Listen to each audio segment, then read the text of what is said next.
बच्चों, जो नए बच्चे आए हैं सबसे पहले उन्हीं के लिए आप सबका हमारे चरित्र निर्माण में स्वागत है। आप लोगों को यहाँ पर दो प्रकार की शिक्षाएं दी जाती हैं, एक तो सांसारिक और एक आध्यात्मिक। आपको इन दोनों पर ध्यान देना होगा। सांसारिक शिक्षा वह है जिसको हम लोग संसार में जीते हैं, हमारा जीने का तरीका कैसा होना चाहिए, किस प्रकार से हम लोग अच्छी तरह से जिए। आध्यात्मिक शिक्षा वह होती है जिस उद्देश्य के लिए हमने ये मानव शरीर प्राप्त किया है, जिसके माध्यम से हम लोग अपने आप को यानी कि आत्म साक्षात्कार कर सकते हैं। ये मानव शरीर हमारा विशेष प्रकार से इसीलिए मिला है। हम सभी मनुष्य के बच्चे हैं, मनुष्य की संतान हैं, और हम बच्चों को सीख करके ही बड़े आगे बढ़ना है। यदि आप सांसारिक रूप से और आध्यात्मिक रूप से बराबर रूप से चलेंगे तो सुख और शांति दोनों चीज़ आपके जीवन में बनी रहेगी। क्योंकि संसार से आप लोग सुख तो प्राप्त कर सकते हैं, धन दौलत से, शरीर निरोग रहने से, लेकिन अंदर शांति जो मिलेगी वो आत्मज्ञान से ही मिलेगी, अर्थात आध्यात्म में जाने से ही मिलेगी। इसलिए आपको दोनों प्रकार की शिक्षाएं ग्रहण करनी होंगी। आप लोगों को यहाँ पे हम धीरे धीरे सारी चीज़ बताएंगे। आप स्कूल में जाएं, आप अच्छी तरह से मेहनत करें, पढ़ाई करें। सबसे पहले क्या है? ज्ञान प्राप्त करना। क्या है? ज्ञान प्राप्त करना। सबसे पहले ज्ञान प्राप्त करना होगा। ज्ञान प्राप्त करने के बाद में फिर कर्म। क्या है? कर्म। उस ज्ञान को हमें कर्म में लाना होगा। जब हम कर्म में लाएंगे, जो ज्ञान प्राप्त किया कर्म में लाए, तो परिणाम भी उसी प्रकार मिलता है।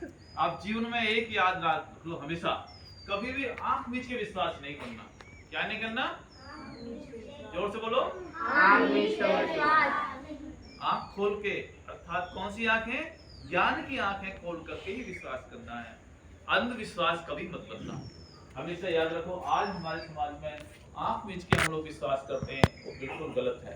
आप लोगों को पहले ज्ञान प्राप्त करना है, शिक्षा ग्रहण करनी है, उसको जीवन में अपनाना है, प्रैक्टिकल देखना है, और उसके बाद में परिणाम भी वैसा ही मिलेगा। उसी प्रकार से आपने आगे बढ़ना है। आपने जीवन को अच्छी तरह से व्यवस्थित करने के लिए आपको सांसारिक शक्तियाँ ग्रहण करनी होंगी। शक्तियाँ का मतलब ये है कि वो ज्ञान आपको प्राप्त करना होगा, क्योंकि संसार से ही हम लोग आध्यात्म की तरफ चलते हैं, डायरेक्ट नहीं चलते हैं। इसलिए आध्यात्म में जाने के लिए हमारा क्या है? अष्टांग योग। क्या है?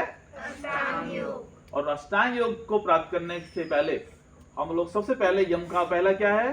अहिंसा। क्या है? अहिंसा। और अहिंसा का पालन तभी होगा जब हमारा शरीर स्वस्थ और निरोग होगा। हम सामाजिक प्राणी बनेंगे, हमें सब तरह का ज्ञान होगा, तभी हम आगे की सीढ़ियों के पर चल सकते हैं। इसलिए आप लोगों को संसार में रहने के लिए स्वस्थ रहना जरूरी है, और इसलिए स्वस्थ रहने के लिए सबसे पहले आप प्रातःकाल सूर्य निकलने से पहले उठना होगा। कब? सूर्य निकलने से पहले सभी को उठना है, ठीक है। और कोशिश कीजिए कि आप दिन में खाना, यानी कि भोजन कैसा होना चाहिए? दिन में ही खाएं, अर्थात सूर्य निकलने के बाद और सूर्य छिपने से पहले कोशिश कीजिए। हो सकता है कि सभी के परिवारों में ऐसा नहीं हो पाता है, हम लोग शाम को ग्रहण करते हैं, तो रात्रि को भी हम लोग सोने से 2 घंटा पहले ग्रहण करना चाहिए, ताकि भोजन हमारा हजम हो जाए।